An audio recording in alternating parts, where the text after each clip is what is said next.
Thank you. Beautiful. Thank you. And who did I call up next on Zoom? Howard.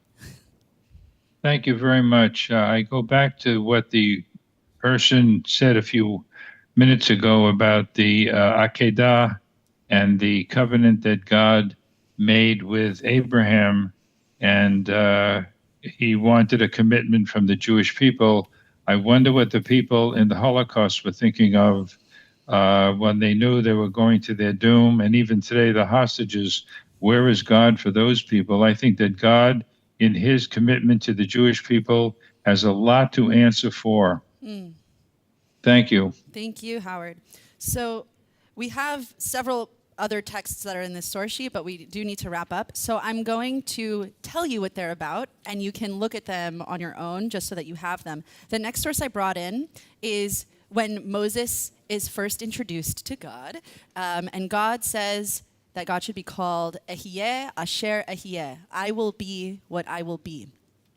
And the question that I asked about this is, what kind of permission does this give us? And what kind of permission does this give God to be whatever we play out to be?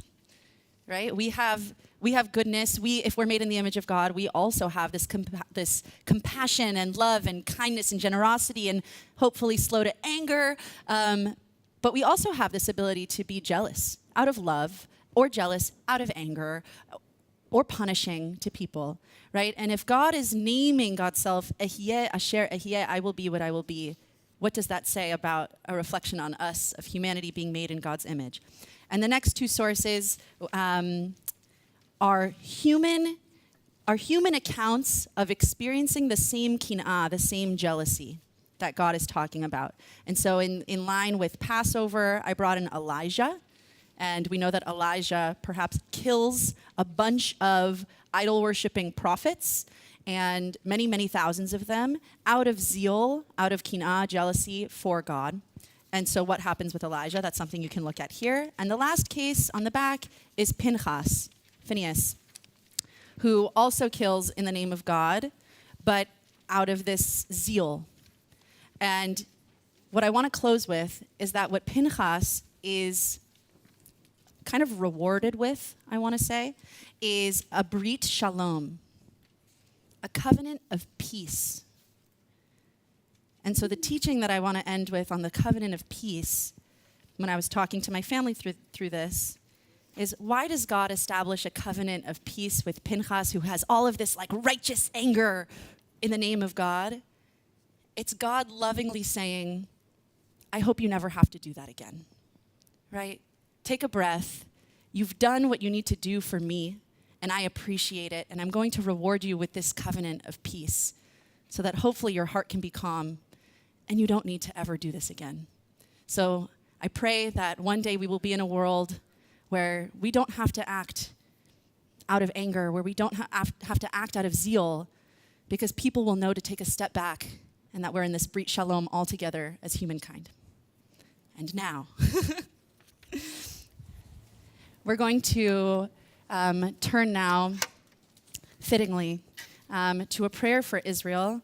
And I actually want this to be, I didn't put it on the source sheet, I want this to be a listening moment for our community to sit and just hear the words of this prayer in peace. To pray for a brit shalom, that comes through this prayer right now. So if you're comfortable and you want to close your eyes, you're welcome to. You can keep them open as well. As I read our prayer for Israel and the region. Eternal God, shelter of peace, we ask your blessing for the state of Israel and all who live there. At this time of war and loss, give strength to the bereaved and bind up the wounds of the injured. Grant wisdom and vision to the leaders of the region to make decisions that exhibit the unparalleled value of life. Holy One who binds us all together, have mercy and compassion on all innocents who suffer in this ongoing war. Grant strength and shelter to the thousands who are displaced in Israel and Gaza. Inspire the hearts of those held captive to keep holding out hope. And please, eternal source of life, bring them out from darkness and the shadow of death.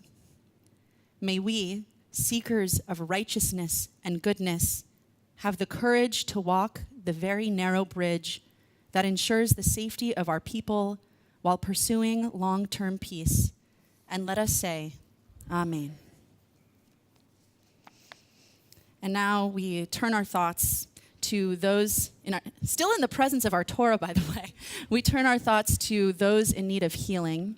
So if you are holding someone close to you today that we can uplift for their speedy recovery, I ask that you share their name aloud with our community now so that we can hold them with you.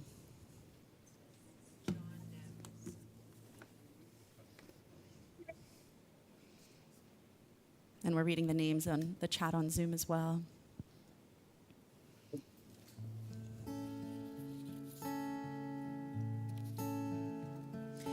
Mi sheberach avotenu mekor habracha leimotenu.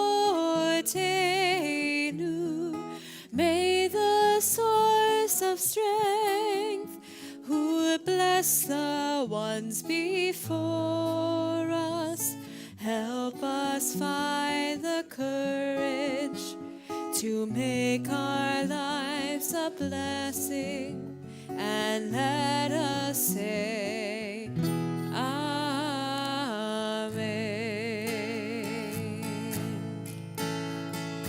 Mi sheberach imotenu mekor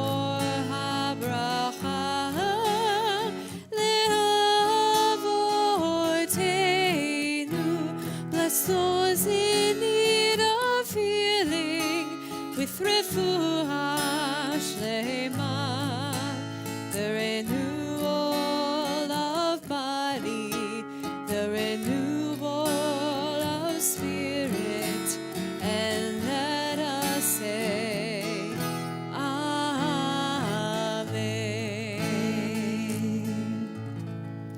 May they all have a speedy recovery. And as is the case with Jewish custom, we move from darkness into light. And I invite up Rabbi Andrew Kaplan-Mandel, who will honor us with Sue Levitt's naming.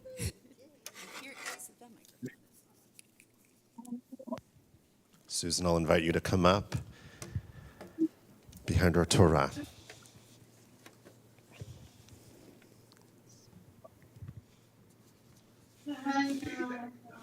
Susan, you shared with me that if I told your teenage self that you were going to be a regular at synagogue and receive a Hebrew name, that Susan would not have believed me. You were born into a Jewish family and always considered yourself Jewish, but there was no religion, per se, in your home on 93rd in Amsterdam growing up. And you weren't eager for it. You told me that you put a thermometer on the radiator and faked an illness to avoid going to synagogue when invited. But you did have a special connection with your grandfather, Emil, who, according to census records, immigrated to America with his parents. And he did have a strong Jewish identity, and his legacy has shaped your life to this day. Before the pandemic, you felt a yearning to find your way to a spiritual home. You found Central Synagogue on television, and once you heard Rabbi Buchdahl's sermons, you told me you felt like you were hit by a garbage truck in the best possible way. You made your way to this room and to Mishkan, and you've been a regular ever since, always volunteering to read, always showing eagerness and curiosity and openness, and now you are pursuing B'nai Mitzvah.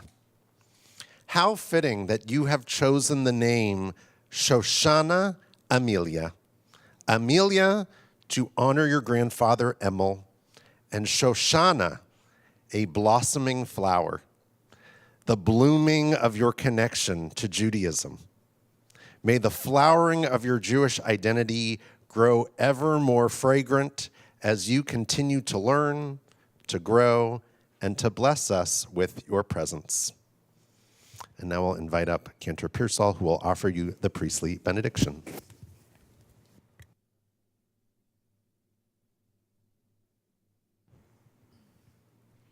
יברכך אדוני וישמרך, כן יהי רצון. May God bless you and keep you. יאר אדוני פניו אליך ויחונקה. May God's light shine upon you and be gracious to you. יישא אדוני פניו אליך וישם לך שלום,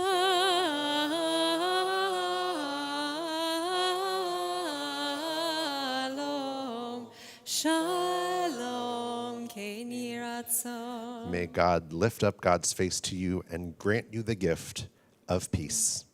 Mazal tov. And may we all say Amen. Amen.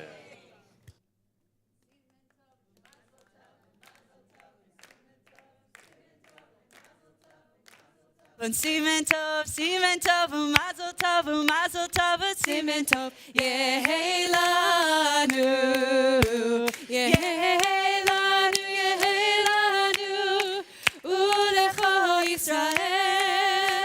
Yehelanu, Yehelanu, Ulecho Yisrael. Susan, I was looking out at the crowd as you were getting blessed, and I saw the same tears in people's eyes here and smiles and people singing with Cantor Pierce all this blessing for you. So thank you for warming our community every week with your presence. You are so cherished and valued here. And now I invite us to continue this honor as we rise, as we are able, for the lifting and putting away of our Sefer Torah. וזאת התורה אשר שם משה לפני בני ישראל על פי אדוני ביד משה. יאללה לי לי לי לי יאללה לי לי לי יאללה לי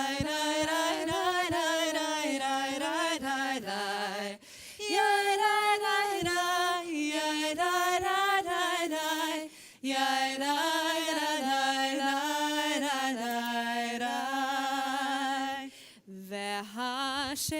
והשבותה אל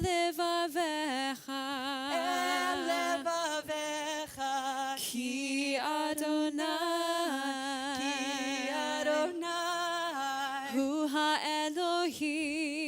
הוא האלוהים ונאמר והיה אדוני למלך על כל הארץ ביום ההוא יהיה אדוני אחד ושמו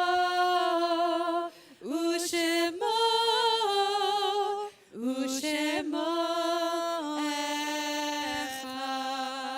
You may be seated.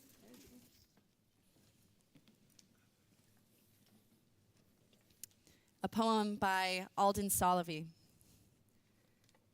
I must be made of water. I have nothing left but tears. Daughters, mothers, my spirit aching, sisters, brothers, a heart that's breaking. I must be made of water. I have nothing left but tears. Oh, this heartbreak, silence howling. Oh, this heartache, terror prowling. I must be made of water. I have nothing left but tears. Not just water. These tears, they feed me. My bones are iron. My people need me. We all need each other, especially in times of mourning and when there's so much loss happening around us. We need this community to be together to find strength and hope. So if you're in a traditional period of mourning, or if you're holding the memory of someone close to you, I invite you to share their names aloud as my gaze meets yours.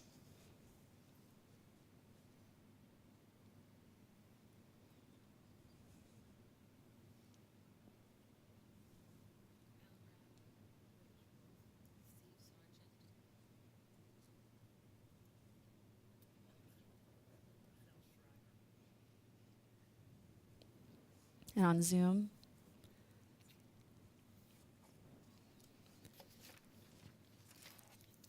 We turn to page 294 for the mourner's Kaddish, and we hold all of their memories close with us.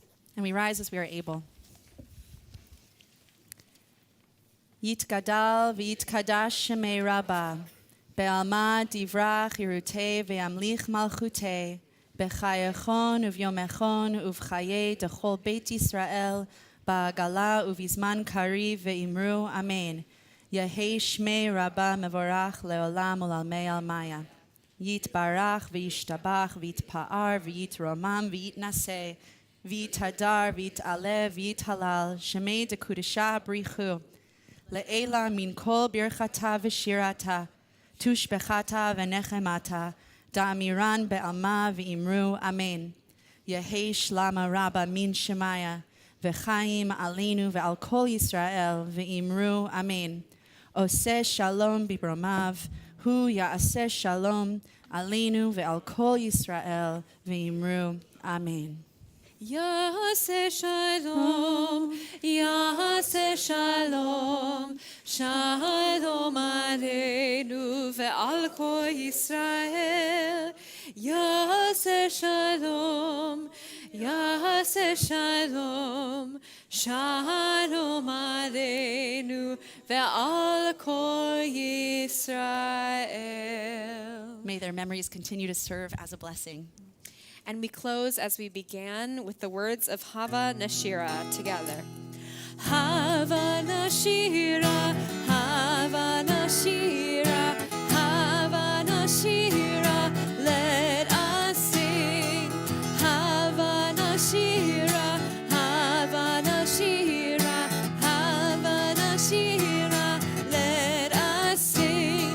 Come let us sing, come let us sing, come let us sing.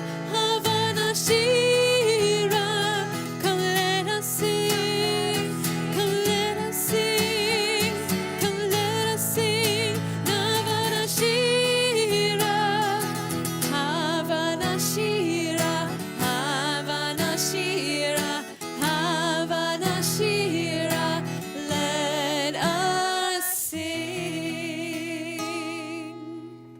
Shabbat Shalom. Shabbat Shalom. Join us over here for